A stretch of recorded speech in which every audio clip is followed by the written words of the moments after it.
ये मज़ेदार creamy fruit चाट आपकी आंखों के सामने बनती है। सबसे पहले क्रीम डब्बी की तह में सुला दी जाती है, फिर बारी आती है सेब की, फिर कटता है जनाब केला।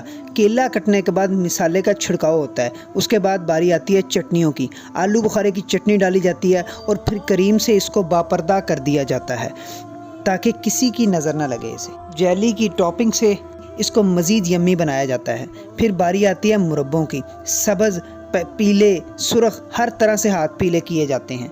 फिर किशमिश बंदे को कश्मकश में डाल देती है और खजूरें इसको ताकत बख्शती हैं।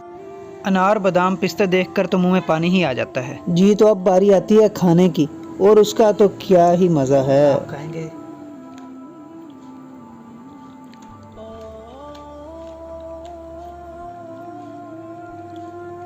कमाल है, ज़बरदस्त। ओके, मिलते हैं फिर इंशाल्लाह अगली वीडियो में। अल्लाह हाफिज़।